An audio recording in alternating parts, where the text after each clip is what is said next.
everybody.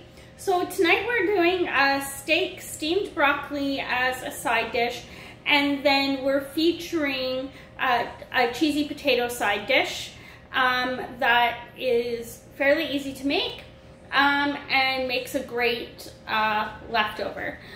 So because this recipe is really hard to cut down, making it for 2 people is a little bit difficult, but like I said, it's great as leftovers. And then for tonight's cooking show, the wine that we are featuring from the BC Oak, actually Fraser Valley, is Shaberton 2019 Estate Grown Bacchus. So there you go. It's a little on the sweet side, but a very delicious wine. So as always in my videos, I ask you to check out BC wines. They're some of the best in the world. And this one, Shaberton Estate Grown 2019 Bacchus, happens to be from right here in the Fraser Valley. So cheers, everybody. Okay, so what will you need to do the dinner for tonight? So I have a steak that's got just some steak seasoning on it. So there you go. I'm gonna cut this in half, so this will be enough for 2 of us. But however much steak per person you're gonna want. And then you can either do it on the barbecue, or I'm gonna do it in the house on our flat griddle, when we get to that point. So, but for right now, it's just got some steak seasoning on it. So put that aside.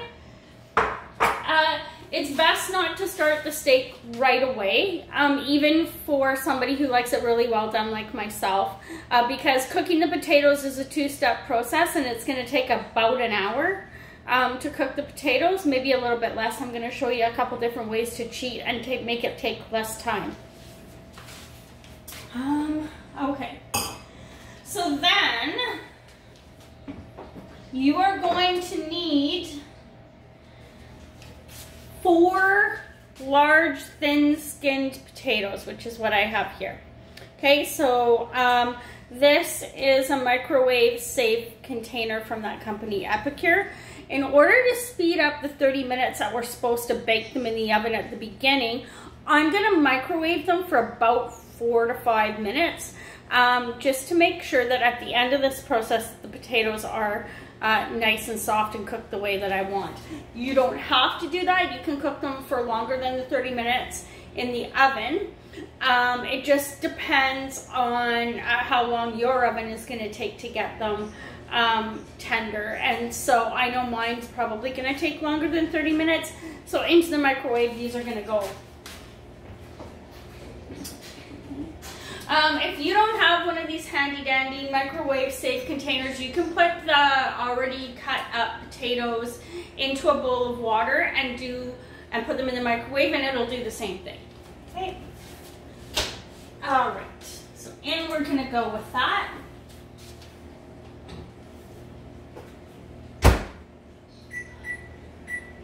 And I'm just gonna start with 4 minutes, and then we'll see where we're at with that. You're gonna need a container to put your potato casserole in. So there you go. So my Corningware pan, we were just talking about this, my production assistant and I, before we started tonight's episode, and we were talking about how this looks like it's coming on to its last uses, which is unfortunate because I feel like I've had this forever, and it's Corningware, and that stuff is supposed to last forever. But yeah, so there you go. That's about the size of the pan that you'll need. You don't want too small of a pan, because then the layer of potatoes will be too thick. So you want it to be about 1 single layer of potatoes. If there's a couple on top, then that's okay. But you definitely don't want the potatoes to have to be like 3 or 4 high, like so, okay? So seasoning wise, and protecting the pan, what are we gonna do? So you have 2 choices to protect your pan and make sure that nothing's gonna stick. You can do olive oil, which is what I'm gonna call the base recipe, or the general recipe for tonight calls for. And they don't ask you to coat the pan, they just ask you to like coat the potatoes. With this recipe, it will stick to the pan. At least historically, that's what's happened with me. So I prefer to use good old cooking spray. Now, can you coat the potatoes in the cooking spray? Yeah, you can, and that'll make them a little bit crispier. Do you have to? No. Can you coat the pan with this and then put the olive oil on the actual potatoes? Yeah, and in fact that's probably what I'm gonna do. So when I coat the pan with the cooking spray, I'm gonna put some on a piece of paper towel and then I'm gonna coat the pan. So I'm not actually spraying this directly on the pan and getting too much. So some olive oil to put on the potatoes. Now you're gonna need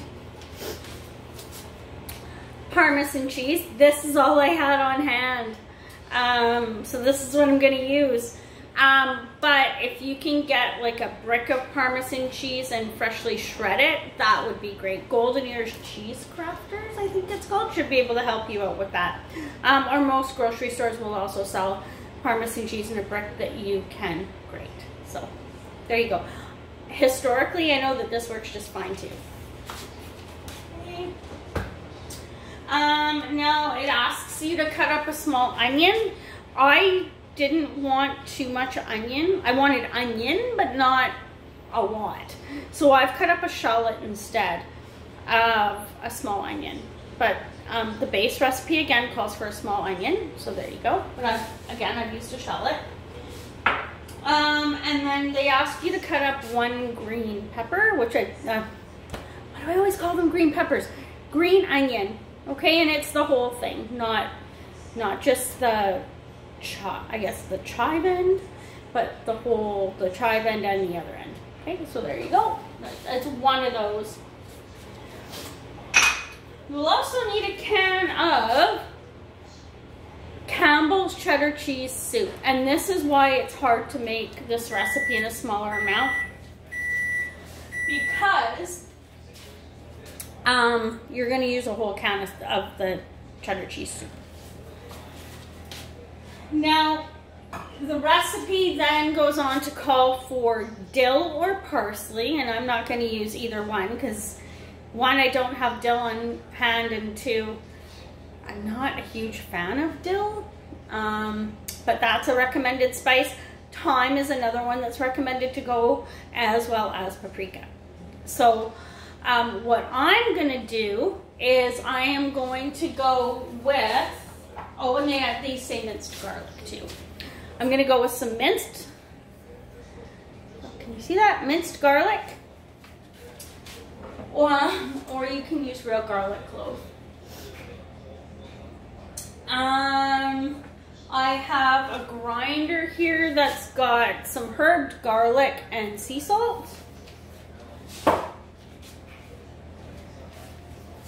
Black pepper, just ground black pepper.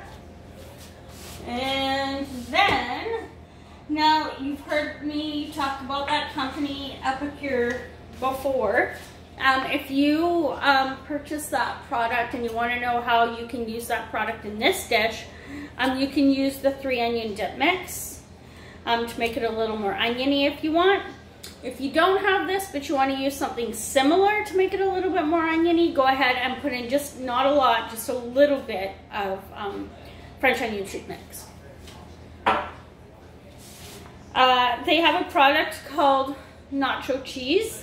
And it's kind of spicy, so I might put some of that in. I don't know, I usually make my decision about this at the end. So I'll put that on this side for a minute because I might use it. And then this is what I really highly recommend. This is a creamy ranch dressing mix. And if you don't have the jar one like this, you can buy packages of it at the grocery store.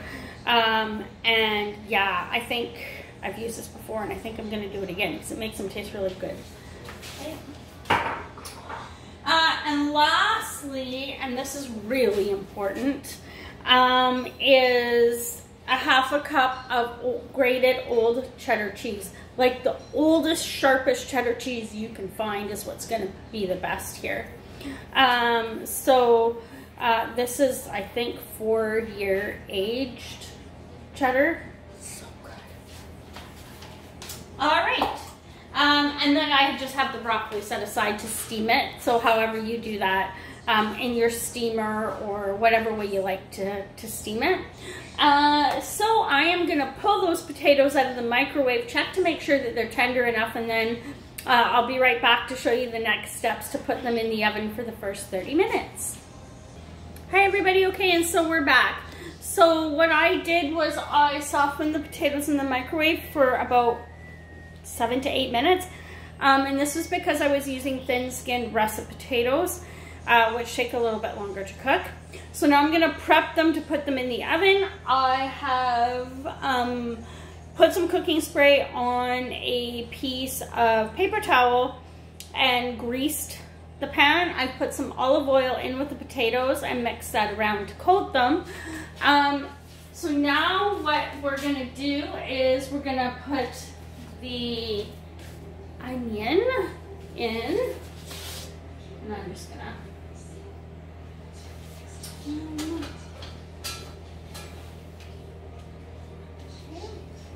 so we're gonna put the onion in. If anybody's interested where I got my little handy dandy thing that's on top of my stove here, we actually make them. We have a company called B&J Wood Creations, and we have a little Facebook page going there. And yeah, you can, oopsies, you can custom order yours. Yeah, they're super, super, super, super handy. All right, so I've just mixed that around a little bit. And now they want us to go in with our spices. So I'm gonna go in with some pepper. Go. Some minced garlic like we talked about. If you wanted to do fresh garlic, I would probably do 2 to 3 cloves of fresh garlic.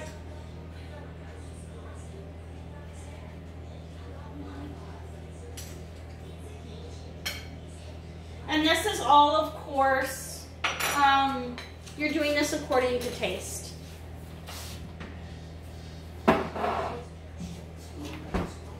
Take the lid off my garlic and herbs. Hit it with some of that. Okay. That one away. Now, I'm not going to hit it with the nacho cheese yet, and I'm not going to do the ranch yet. I'm going to do that in the next step. So I've added the onions, and I have added my spices, and I'm just going to get the production assistant to check on one thing for me. Production assistant, can you check on something? Like over there in the cookbook? We'll take a wine break while we're waiting for the production assistant to tell us. The green onions, do we put them in now, or do we put them in the second phase? Onions, olive oil, garlic. Just like Jeopardy. Waiting for the answer. After. The answer is, in a medium bowl, mix after? So during the second phase. All right. You know, you all are probably wondering, what does the production assistant look like? No. Parmesan cheese. Ah, okay, yeah. So the green onion goes in second phase. All right. So let's mix this one more time to coat everything, and then we can pop these into the oven for 30 minutes, and while these are in the oven for 30 minutes, we're gonna get our steak ready to go, and then we're also gonna get our broccoli ready to go. All right. And I've preheated my oven to 425, by the way.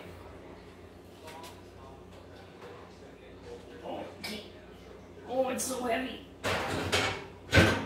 Oh, God. Oh. So hot, I thought I was gonna light my hair on fire for a minute there. All right. Okay, so, whew. All right, they're in there 30 minutes, so we'll set a timer.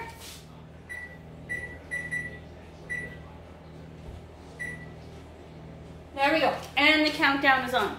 So while we're waiting for that to finish, let's make the sauce for the second part. So I'm gonna bring it a little bit closer over here. Put these away. Okay. So I just have a bowl here that I put the can of cheese soup in. There you go.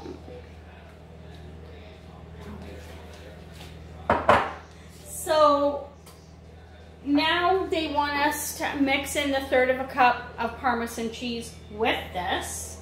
Oopsies.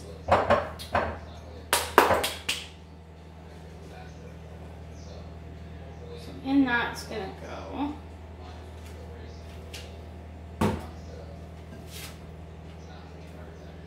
Mix it. Okay, make sure you're giving it a good mix to stir all of the cheeses together there. Great. All right, this is where I'm gonna add in the ranch seasoning. So again, I'm using a jar of creamy ranch dressing mix, but you can also buy this stuff by the package, or you could leave it out.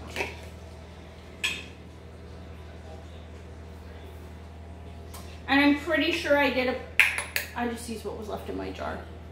I'm pretty sure I did about 2 tablespoons. Sorry, 2 teaspoons. Okay, so I'm gonna mix that.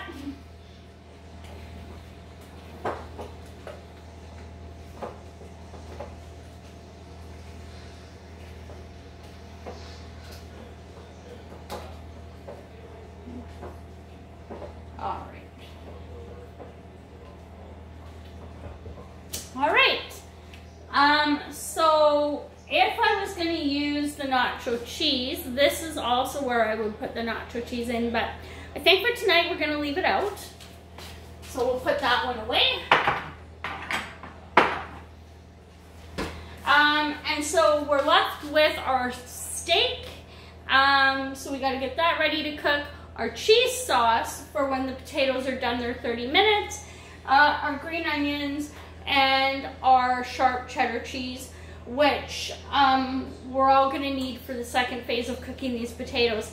So I'm gonna shift things around here in the kitchen, get the griddle ready to cook our steak, and get the broccoli ready to be steamed, and let our potatoes take a few more minutes in our oven, which was preheated to 425.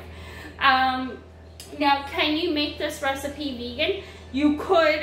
You would have to find a cheese soup mix or a cheese sauce that was vegetarian, and then of course you look for a vegan cheddar cheese and a vegan Parmesan type cheese, and then of course, yeah, don't you stink?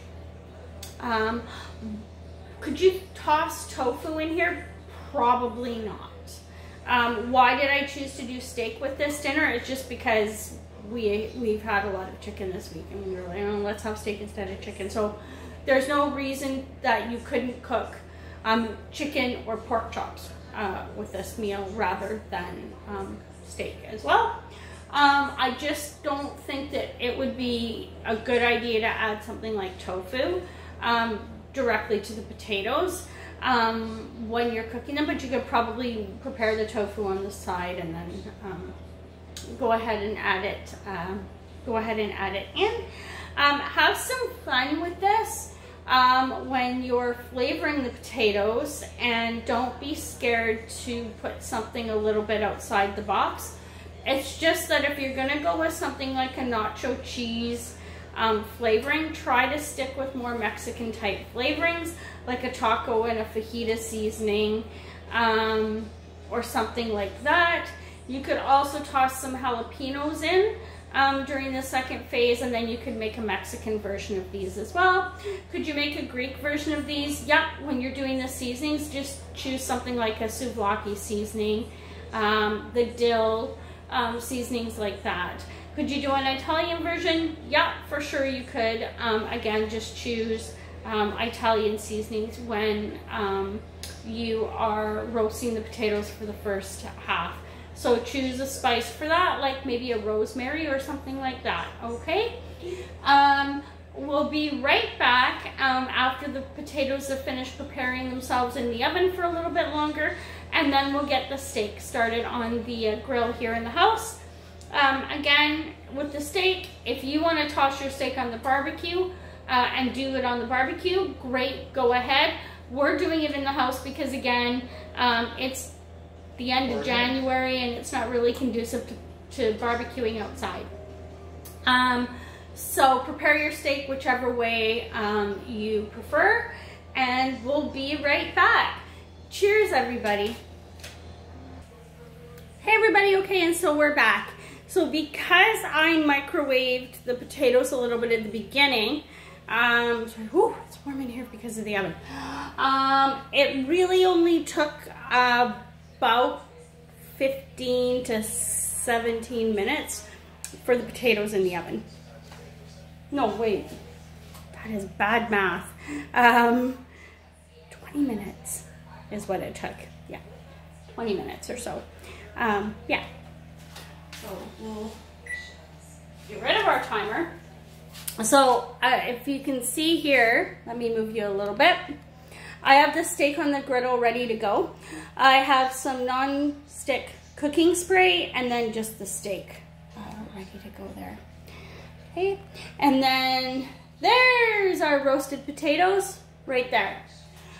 So one thing I didn't mention before was that you could put bacon bits in these potatoes, and that would be a really nice addition. I'm not going to do that, but yeah, because you know how I love my bacon bits, right? So that would also be a good option. Okay, so we have our cheese sauce here. There you go, that's what it looks like. It doesn't look like a whole lot because we didn't dilute the can of cheese soup with anything. So, but yeah, so we're just gonna pour that over top like so. Be really careful when you're doing this because you're doing it right as soon as the potatoes come out of the oven from being roasted. And so my pan is super hot. Okay. And I like to try to get all of the cheesy goodness out of the bowl. And when I say be really careful when you're doing this, I mean like be as careful as you humanly can. There we go. To the point where I'm gonna grab a oven mitt so that I can hold one side of the pan. Oopsies. While I'm mixing this. So you want to mix the cheese sauce in. So how did I know that the potatoes were done? Well, they are soft. Okay.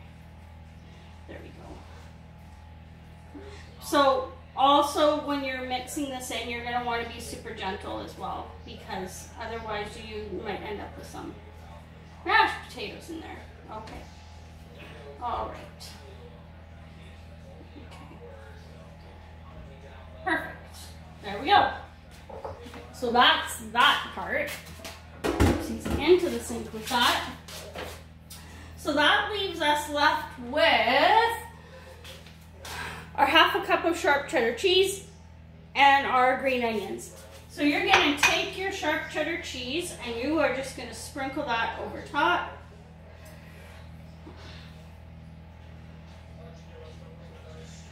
Nice and evenly. And adjust the amount here of cheddar cheese according to how much you make and how cheesy you want it. And I know the production assistant was, hey, wait a minute, that's only a half a cup. It doesn't look like a lot. So I will tell you the base for this recipe came from a cookbook that tries to encourage healthier eating. So things like cheeses and stuff like that, they recommend less than probably a recipe that wasn't trying to be so conscious of calories and things like that might recommend. The half a cup will still work and it'll still be just as good.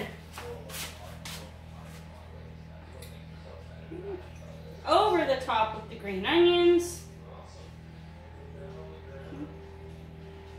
Now, if you are gonna make this Mexican style, what I might do is rather than use the sharp cheddar cheese, I might use like a Tex-Mex cheese on top. So we're gonna pop these back in the oven for 25 minutes. I'll be right back and then we'll start cooking the steak. So, where did it go?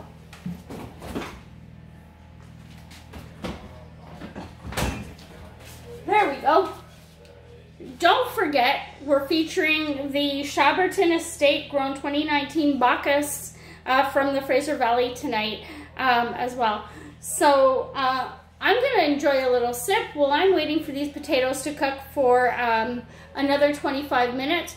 We'll be back in about 5 minutes or so to start cooking the steak and getting the Brussels sprouts ready. Another thing, you need to turn your oven down now to production assistant. Is it 325 or 375 that we need to turn the oven down to? 375. 375. So I'm going to turn the oven down to 375 as well before I put the potatoes back in. So we'll be right back. Hi everybody, okay, and so we're back. Cheers, the potatoes are back in the oven now. We turned the oven down to 375 and we're gonna let them hang out in there for about 25 minutes or so until the potatoes are cold and brown, the cheese is bubbling, and the potatoes are starting to turn golden brown. So they've been in there for about 5 to 10 minutes. No, not 10 minutes, maybe five, somewhere between 5 and 10 minutes. So I've turned the steak on the griddle now. So in our house, we have one person that doesn't like the steak so well done, and then there's me, which no pink if it was a hockey puck and basically burnt, that would be the perfect steak. Here, so I'm just gonna give it a quick turn here. There you go. So I haven't done anything special with the steak. Like I said, I just put some regular steak spice on it, and that's really all we're gonna do. These flat griddles are great to cook steaks on and stuff like that in the winter time when you don't have access to a barbecue outside. So yeah, just gotta make sure you're keeping a good eye on it. And there you go.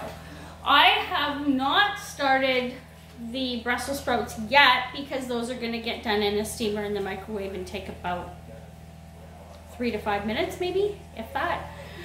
If you're using an actual vegetable steamer, you might want to start to turn that on now so that you can have some time for the water to boil. In some of my other episodes, you may have heard me mention a trick with that is to add some salt to the water, and that'll help it boil a little bit quicker.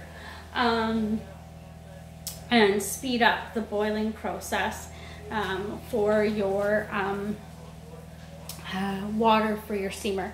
I'm going to give the potatoes a quick check. And they're coming along nicely. The cheese on top has melted. So yeah, these take a little bit longer to cook than some of the other recipes that we've tried. So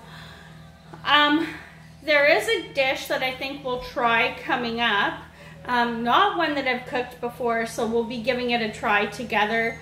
And I don't know why I'm into potatoes right now. Maybe because it's the winter time and they're a comfort food. But this is going to involve potatoes, some chicken breast and a meat tenderizer, some onions, and some cheese. And again, it'll be a casserole type dish. So again, something that you can make on Sunday and then be able to use throughout the week. If you have leftovers for lunches and things like that, because I'm all about trying to make sure that when you're cooking something, you're gonna have some leftovers to make it easier for yourself down the road. Of course, getting closer to Valentine's Day, I maybe will get the production assistant to make an appearance. I don't know, but I thought what we might try is a Valentine's dinner for two, to give some of you some inspiration, because really it's difficult to go out right now into restaurants and things like that. So what we might try is one or two date night recipes for two, so where we'll feature a wine, an appetizer, a main dish, and then a dessert, all super easy to make, so that you've got some inspiration for Valentine's Day, because that's coming up right around the corner. So yeah, so keep yourself tuned for that. And then as we start to transition into warmer weather and the summer, we're going to start to transition into lighter dishes, and some more tasty cocktails, and featuring BC wines and BC spirits wherever we can. One of the other things I think that is important is, as the season starts to ramp up, is try to source local eggs, because again, like I've talked about, sometimes they're cheaper than going to the grocery store. They're way better for you, way better for the environment, yeah,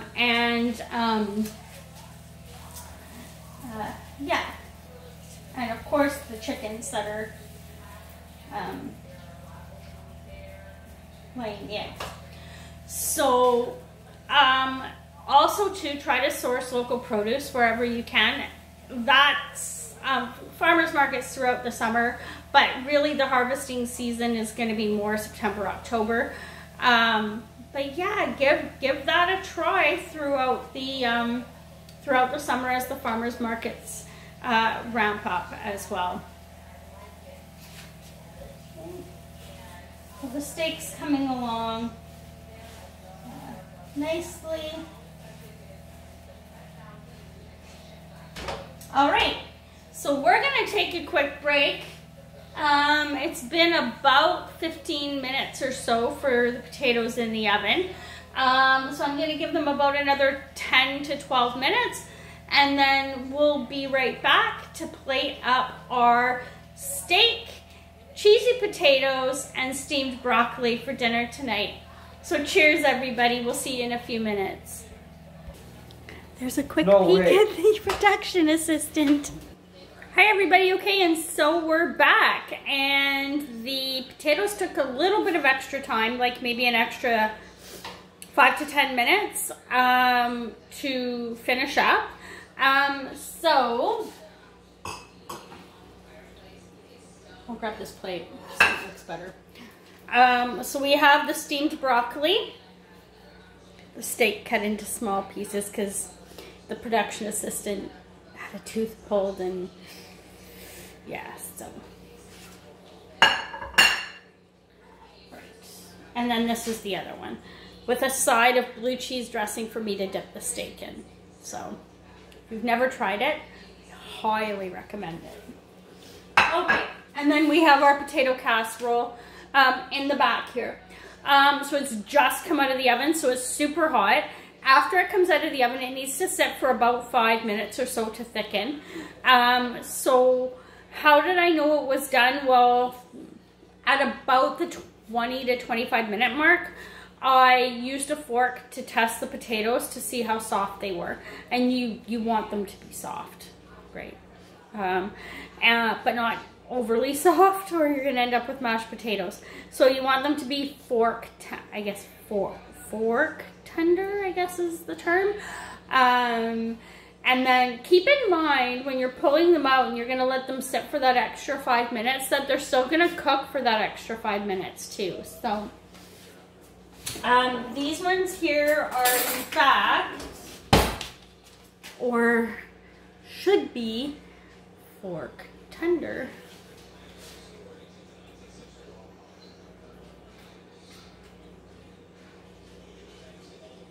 Yeah, for the most part they are.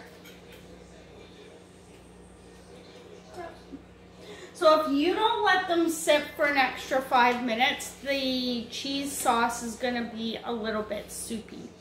And of course we don't want that. So the potatoes should be a crisp golden brown on top. And then the cheese sauce should be nice and thick. So I'm just checking these. And yeah, an extra couple of minutes. It's so hard not to pick at them because when you try one and they're done, they're so delicious. So again, leave some comments if there are some specific things you want me to feature for Valentine's Day. I'm happy to do that. And then again, keep your eyes open for videos as it approaches Valentine's Day. So the idea is that you should be able to put together an appetizer, a main dish, and a dessert. And then you should know exactly what wine to grab at the grocery store at the same time that you're grabbing your grocery list. And then you can make a delicious dinner for two for Valentine's Day. So the other thing down the road as we get going with these videos that I think we'll start to feature is maybe some videos for kids as well. Some easy stuff for kids to cook, because it's really important to engage kids in cooking in the kitchen and getting them involved in the kitchen for healthy eating. So I think our potatoes are probably ready to plate up now, so that's what I'm gonna do. So just a moment here.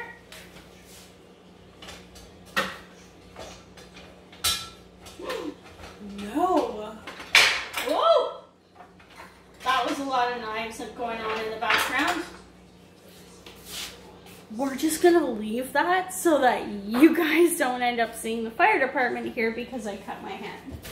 So let's see what we can do. Oh, there we go. I probably should have opened the cupboard of mess first. Okay. All right. I'll put some on that one.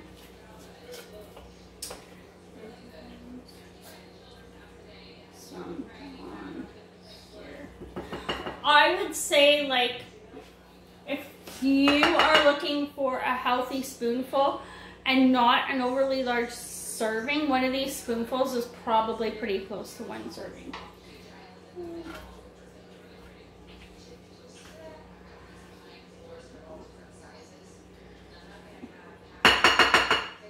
All right. So, all right. So yeah, okay, it doesn't look the nicest on the plate, but whatever.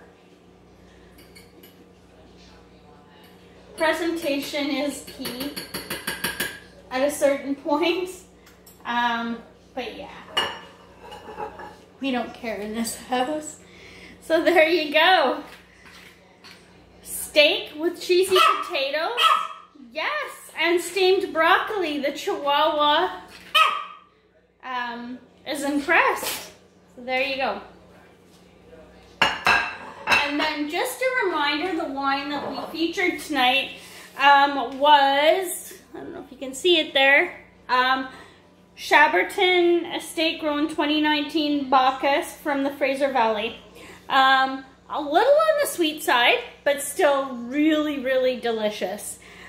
So as always, give BC Wines a try because, again, they are some of the best in the world.